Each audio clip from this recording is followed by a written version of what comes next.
Press conference में उपस्थित सभी पत्रकार भाइयों का मैं स्वागत करता हूं। और आज की ये जो प्रेस कॉन्फ्रेंस है उसका विषय सोनम वांगचुक को बिना शर्त जेल से रिहा करो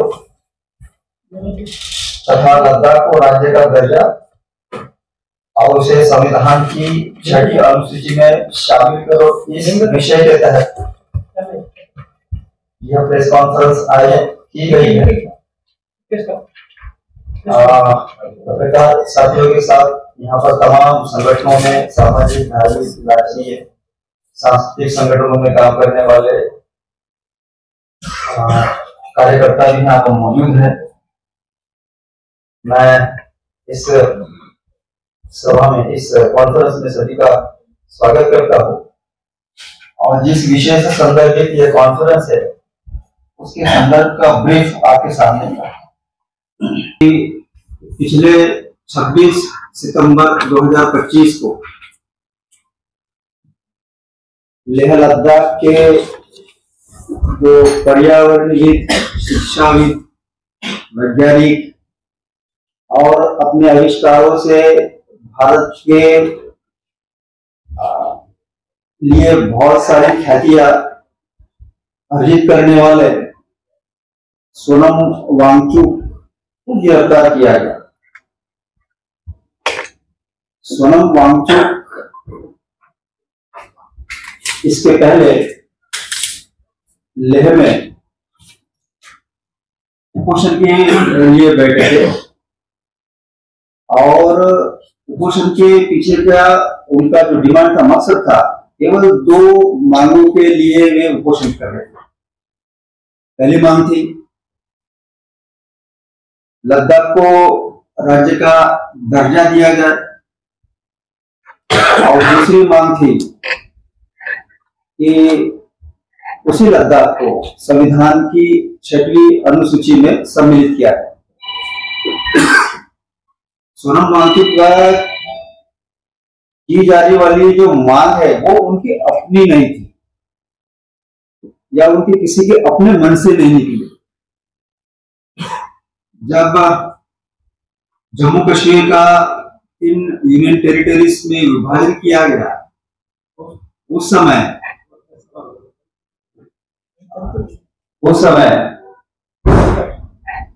देश के गृह मंत्रालय द्वारा उन्हें लेखी आश्वासन दिया गया था, जनता को, लद्दाख की जनता को आश्वासन किया गया था कि उन्हें स्टेटहुड का दर्जा दिया जाए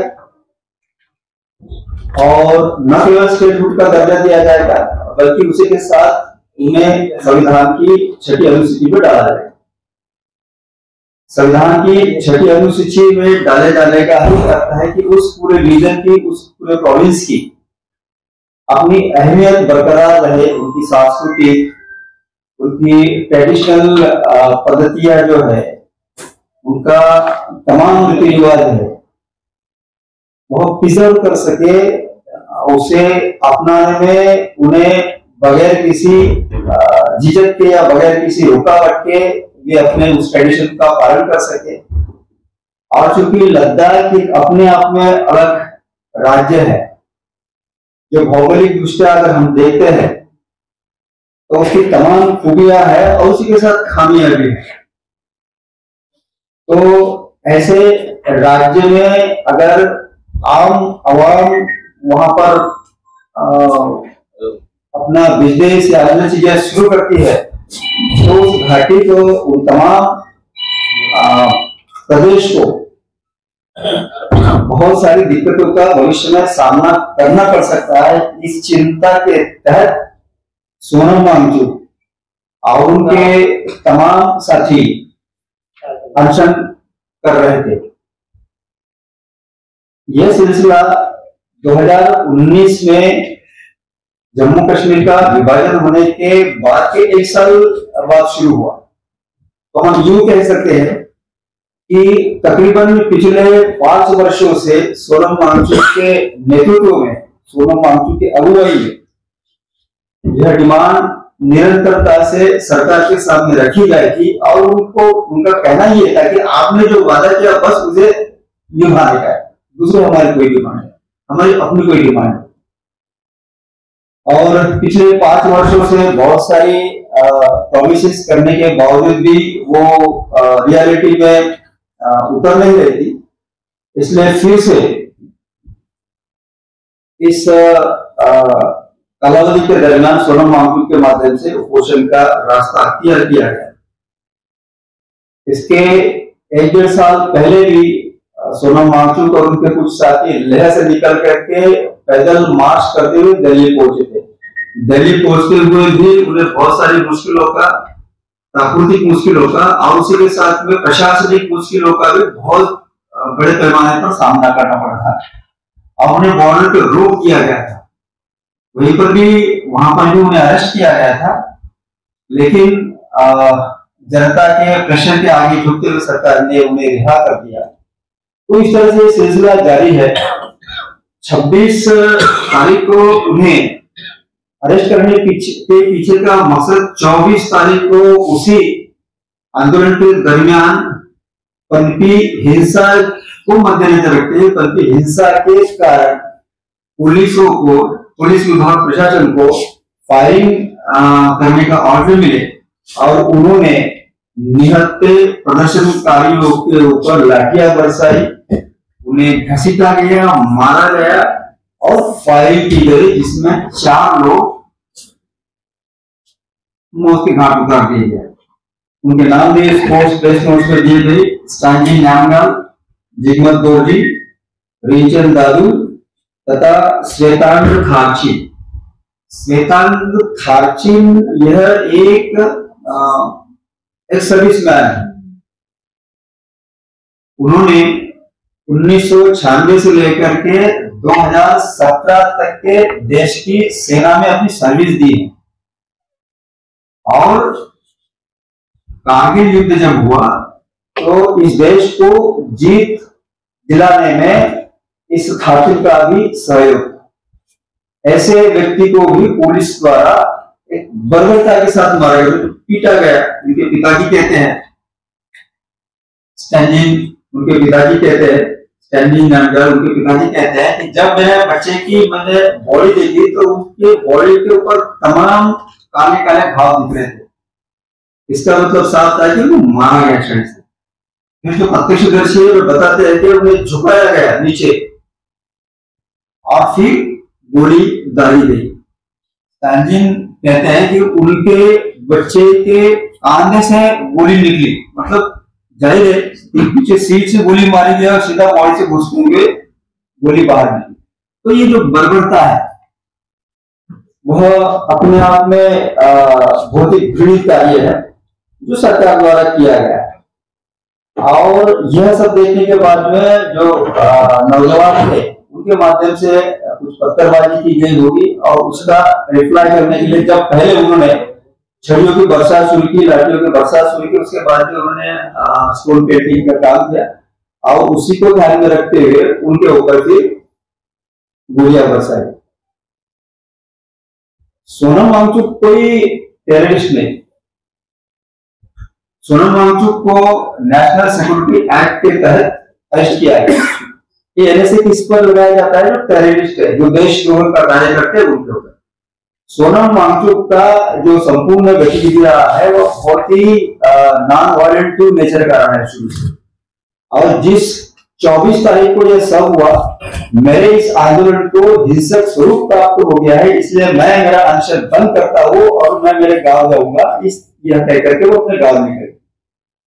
सोनम वांगचुक को परेशान करने के लिए फिर धीरे धीरे उसे गिरफ्त में लेना शुरू किया, जिसका अंदेशा सोनम वांगचुक को हो चुका था। वो कहते हैं कि मुझे शायद बलि का बकरा बनाया जा सकता है और मुझे रासुका में डालने की पूरी संभावना नजर आई, वो कहते हैं। और ठीक वैसे ही हुआ। 26 तारीख को जब वे अरेस्ट किए गए तो उन्हें अरेस्ट करते समय उनके घर में कोई नहीं था, उनकी पत्नी भी नहीं थी, वे अपने ऑफिस में थी और उन्हें ले जाने के बाद में फोन के ऊपर उनकी पत्नी को कॉल करके बताया गया कि हमने आपके पति को अरेस्ट किया गया है और जैसे ही फ्लाइट लैंड होगा हम आपसे उनकी बात करवा देंगे, हम उन्हें यहाँ पे राजस्थान के जोधपुर जेल में ले जा रहे हैं। तब तक की जो खबर थी, तब तक के नहीं तो पुलिस विभाग ने कोई उसके ऊपर चार्जशीट पेश की, ऑर्डर दिया, कुछ नहीं, और उसकी बीवी से उनकी बात भी नहीं की। तो सोनम वांगचुक कहाँ है यही पता नहीं। तो इस बात को देश की सारी जनता ने देखा है। इस माध्यम से समूचे लद्दाख में भय का वातावरण फैल गया है, जिससे लद्दाख की जनता अभी प्रशासन के ऊपर विश्वास करने के लिए तैयार है। और इन सब बातों को देखते हुए सरकार का जो रवैया है वो अगर इसी तरह से शांततामय पद्धति से आंदोलन करने वाले लोगों के ऊपर इस तरह से बर्बरता की जाती है और उन्हें डिटेन किया जाता है नेशनल सिक्योरिटी एक्ट के तहत, तो अपने आप में अभिव्यक्ति स्वतंत्रता का गला घोटने जैसा है। और इसकी हम तमाम नागपुरवासी जो विभिन्न संगठनों से यहाँ पर बैठे हुए निंदा करते हैं और जो मांग करते हैं कि सोनम वांगचुक जो सर्वसाधारण व्यक्ति नहीं है, बहुत बड़ा शिक्षाविद है, इंजीनियर है बाय प्रोफेशन, वैज्ञानिक है, बहुत सारे आविष्कार किए हैं, लगभग 30 से ज्यादा अंतरराष्ट्रीय पुरस्कारों से उन्हें नवाजा दिया है, जो उनका नहीं देश का गौरव बढ़ाता है। और उसी के साथ साथ उन्होंने जो भी आविष्कार किए उनके तकरीबन 400 पेटेंट्स उनके नाम है। तो ऐसा व्यक्ति, ऐसा असाधारण बुद्धिमत्ता का व्यक्ति सरकार के हत्थे चढ़ गया, क्योंकि सोनम वांगचुक ये चाहते हैं कि उनकी भूमि पर इस राज्य को स्टेटहुड का दर्जा बहाल करते हुए उन्हें संविधान की 6वीं सूची में सम्मिलित करते हुए वहां पर जो बड़े बड़े इंडस्ट्रियलिस्ट है उन्हें अपने बिजनेस को इनिशिएट करने के लिए मौका दिया जाने वाला है। और जैसा कि हम सभी जानते हैं कि उसमें अडानी जो है पावर प्लांट लगाने वाले हैं, सोलर पावर प्लांट, जिसकी वजह से हीट बढ़ेगी, बीएसईएस के जो है आइस है वो मेल्ट होगा और तमाम तबाहियों को भविष्य में अपने साथ लाएगा। उसी लिए उनकी दूसरी जो डिमांड है 6वीं अनुसूची में शामिल करना, अगर वे सरकार 6वीं अनुसूची में शामिल हो जाता है तो सरकार या फिर कोई भी व्यक्ति वहां जाकर के इस तरह की किसी भी गतिविधि को अंजाम नहीं दे सकता। वो अपनी आजादी, अपनी सेपरेट आइडेंटिटी, अपनी विशेषता बरकरार बनाए रखे। लेकिन यही सरकार को रास नहीं आया और अमित शाह जो गृह मंत्री स्वयं है उन्होंने आदेश किया कि इस आंदोलन को कुचलना है और पुलिस प्रशासन ने फिर उनकी तमाम बातों को मानते हुए इस आंदोलन को खत्म कर दिया। इस आंदोलन के साथ एक जायज सवाल सा पैदा हो रहा है। ये सवाल लद्दाख की जनता पूछ रही है। आप सभी जानते होंगे कि जून 2020 के दरमियान गलवान घाटी में चाइना के सैनिक घुस आए थे। हमारे इंडियन सोल्जर्स ने उनका रास्ता रोका तो उन्होंने उन्हें गोलियों से भून डाला। 20 सैनिक शहीद हुए। 20 सैनिक शहीद होने के बावजूद भारत के गृह मंत्रालय ने, सेना के आला अधिकारियों ने उनके ऊपर फायरिंग करने का ऑर्डर नहीं दिया, उनसे लड़ने का ऑर्डर नहीं दिया। लेकिन लेह में 24 तारीख को जो निहत्थे लोग थे, जो शांततामय तरीके से आंदोलन कर रहे थे, उनके ऊपर गोलियां चलाने का। तो क्या देश में हमारा क्या सेकेंडरी सिटीजनशिप है? वो ये कहते हैं कि प्राइम मिनिस्टर जब बाहर जाते हैं तो वो कहते हैं कि हर भारतीयों के डीएनए में डेमोक्रेसी भरी हुई है। तो क्या ये डेमोक्रेसी का नतीजा है?